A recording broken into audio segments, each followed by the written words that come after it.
Mike? Okay.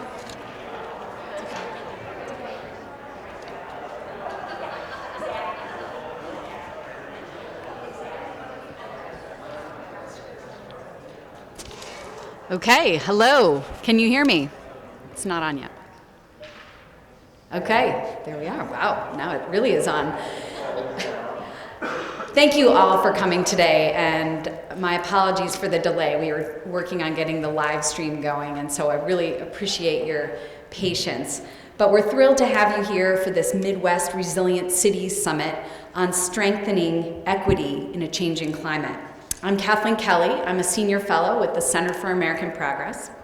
And we have a very full and exciting agenda for you today. We'll have a panel discussion with city officials and community leaders. We'll have breakout group discussions led by community leaders. We'll have lunch with some distinguished speakers joining us then. And for those of you who signed up in advance, we have a field trip to the Kinsman neighborhood here in Cleveland.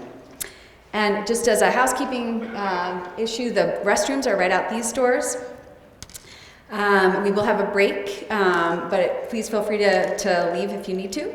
At this summit, you're going to hear from a lot of different people who have a lot of insights on strengthening resilience in low-income communities and communities of color. And you're going to hear about strategies that are really working to build resilience in a changing climate that also improve equity and support social justice. You'll have a chance to network with some of the city officials in the room. I think we've got about 8 cities represented here in the Midwest. And you'll also hear from federal leaders who are working to build community resilience, working closely with city officials and community advocates. Now, before we dive into our agenda, I am very honored to invite to the stage Mayor Frank G. Jackson to officially welcome you to this summit. Mayor Jackson.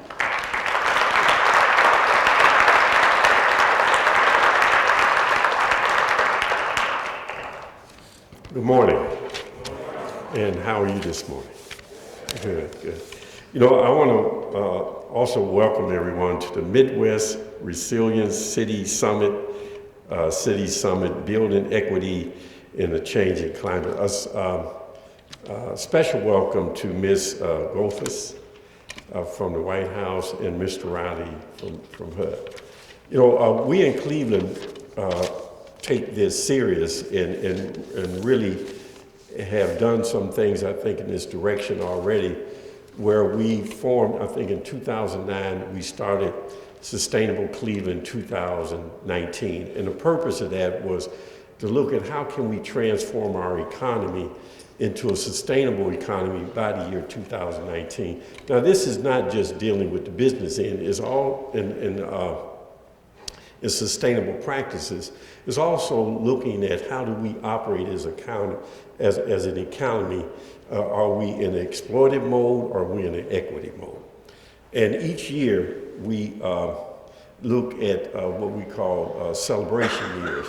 And we've had years around renewable energy, clean water. This year is transportation, locally grown food. All of these things are designed to look at our economy. How does it operate, and is there equity in it?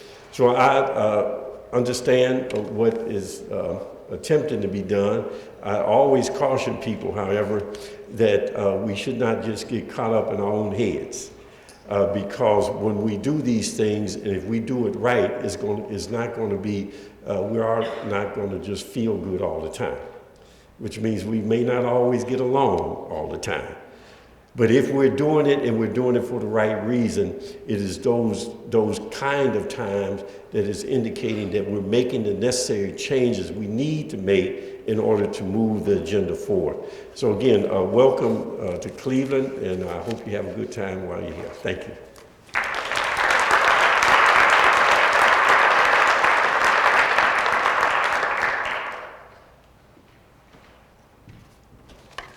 Thank you, Mayor Jackson, for that very warm welcome.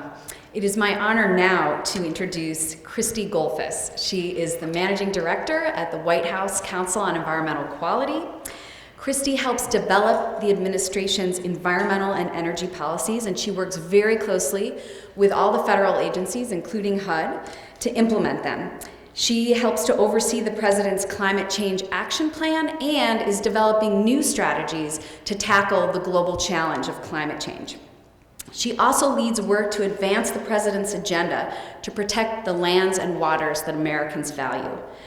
Previously, Christy was the Deputy Director of the National Park Service, where she spearheaded the administration's Every Kid in the Park initiative. Before she was snapped up by the National Park Service and the White House, I had the honor of working with Christy at the Center for American Progress, where she created and implemented the Public Lands Project at CAP. I know Christy will have to rush to catch her plane at the airport right after she speaks, but she does want to hear from you and take some questions. So to facilitate a quick Q&A, we've put cards on the table. So if you have a question for Christy, please write it down while she's speaking and put your name and affiliation on the card. And some staff will be walking around to collect the cards. And that way we can take a couple of questions before she has to dash off to the airport. Christy, it is wonderful to see you. Thank you so much for coming. The floor is yours.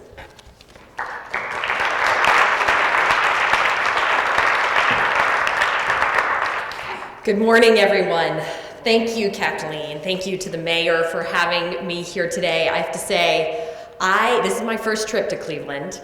I had no idea the food was so good. So there are many reasons that I will be coming back, but the food is something that I will tell everyone about. I got to go to Cuyahoga National Park yesterday and visit with folks there. Had an amazing meal there and then an amazing meal last night. I don't think I'll eat for several days, but really, really appreciate seeing the locally grown movement live and well here. And being a foodie myself, it was just such a treat.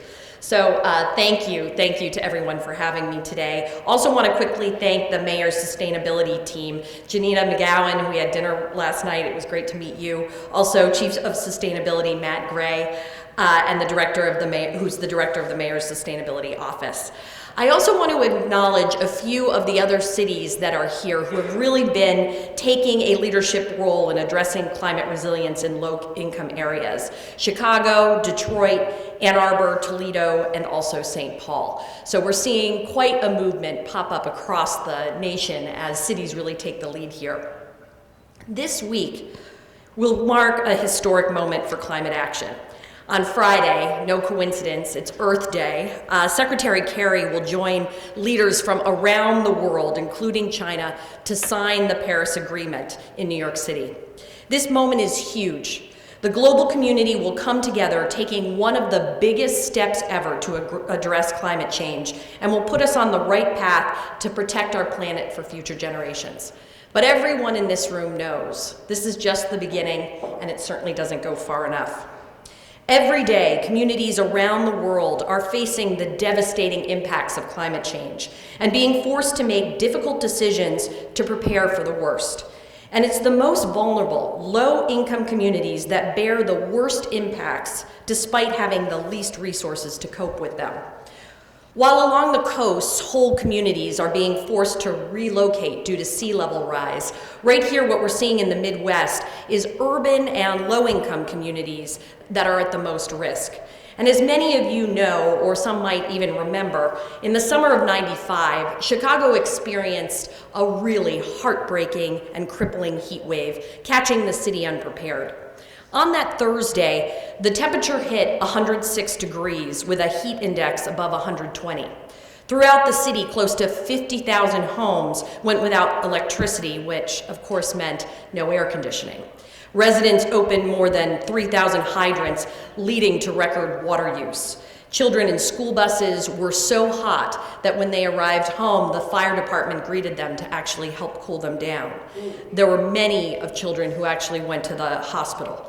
It was heartbreaking. 5 days of scorching heat left 739 people dead, overcrowding the morgue by a record-breaking number of bodies and forcing the city to bring in extra refrigerated trucks. Most of the victims were elderly, poor, and minority residents of the city, and once the disaster had passed, Mapping showed that the heat-related deaths were virtually all in communities with the highest pockets of poverty and predominantly made up of minorities. Many couldn't afford air conditioning or kept their windows shut for fear of crime. And many elderly with pre-existing conditions were simply left alone. No one went to check on them. Exacerbating the disaster, the city of Chicago was slow to respond. However, since that summer, the city has learned from its mistakes and taken steps to improve response systems and ensure that the most vulnerable populations are provided with necessary resources. In the nearly 21 years since that disaster, the city has experienced similar heat waves, however, none nearly as devastating. Part of this is due to the improvement of the emergency response systems and better communications, and part of it is due to the city's proactive focus to build better and more resilient communities. During summer months, Chicago now operates cooling centers throughout the city and has made additional facilities available, including libraries, police stations, and other structures after hours and on the weekends, so people have someplace to go. They also found that heat island effect makes it so that the urban cores of the center, covered in concrete, where the majority of the 95 deaths occurred and where many vulnerable populations live, tend to end up being the hottest areas of the city. So the city has mapped its hot spots and is now working to target cooling and energy efforts such as planting trees, creating green roofs, and building parks. In the last 15 years, the city has planted 500,000 trees and plans to plant approximately 1 million more by 2020. Just as Chicago has stepped up over the past 2 decades to build healthier, more resilient communities, all towns and cities need to do the same. Even with Friday's historic signing of the Paris Agreement, we know that more heat waves and other extreme weather events due to climate change will happen, are happening more often and more frequent. 2015 was the hottest year on record, and study after study confirms that without proactive action, the impacts of climate change will continue to wreak havoc on cities across the country. That's why we're focusing on helping communities that will be most impacted by weather extremes in building climate resilience across the country. Chicago's disastrous summer shows us just how the impacts of climate change can have exacerbated impacts on vulnerable populations, including the elderly, urban and low-income communities, pregnant women, outdoor workers, and people with disabilities and pre-existing conditions. That's a large population of people. The steps Chicago has taken since '95 remind us how essential it is for the community to be involved in the planning for their future. They know the best places to set up cooling centers, to plant the trees, and to build the parks. At the federal level, we believe that we must invest in the community-driven solutions. We must invest in all of you, which is why we awarded 13 states and local communities a combined $1 billion in disaster recovery funds through the National Disaster Resilience Competition earlier this year. The communities selected will use the funding to recover from prior disasters and invest in innovative climate resilient solutions, from coastal protection and stormwater management to relocation assistance for the most distressed communities, entire communities that are now facing the question of where are they going to move to because their land will no longer exist. Additionally, the president requested $27 million to establish the cities, counties, and communities energy program, which will provide new grants and technical assistance funding to local governments, public housing authorities, and nonprofits. The program will help catalyze clean energy and energy efficient solutions to achieve powerful co-benefits, such as cost savings and jobs. When we're making these investments, we need to ensure that we're thinking about the community as a whole and learning directly from lessons at the local level, because there's no one that cares more for a community than the people who actually call it home. One of the reasons communities are so vital in planning for their future is they often have strong and energetic individuals at their core. The best way for us to build stronger, healthier, and more resilient communities is by really lifting up the local heroes that are on the front lines of charting the path, many of whom I am sure are right here in this room. There are individuals working every day around the country to improve their own communities because they are the ones that have the most invested. Federal, state, and local efforts can't do this alone, and we must work together. That's why this administration is focused on mobilizing leaders to work more effectively in solving community needs and inspiring the next generation. This approach really goes back to the president's own community organizing days in Chicago and is a pretty dramatic shift in how the federal government has worked in local communities. It makes sense to learn from individuals on the ground and to look to them to lead. And in many places, we're really just starting to figure out how this bottom-up innovative model needs to work. To that end, we've heard from local leaders that communities would benefit greatly from a climate resilience corps to boost capacity and provide technical assistance and on-the-ground support to help advance climate preparedness. That's why we launched our Resilience Americorps program last summer, which began as a pilot program in 10 cities across the country, including Minot, North Dakota. I had the opportunity to meet Nancy and Mia, who are two of the Resilience Americorps members who are working with the city government in Minot to help address challenges they face with flooding and fires. A major regional agricultural and economic hub, Minot experienced a historic flood in 2011 that damaged close to a third of the area's housing and left thousands of residents displaced. The photos are really shocking.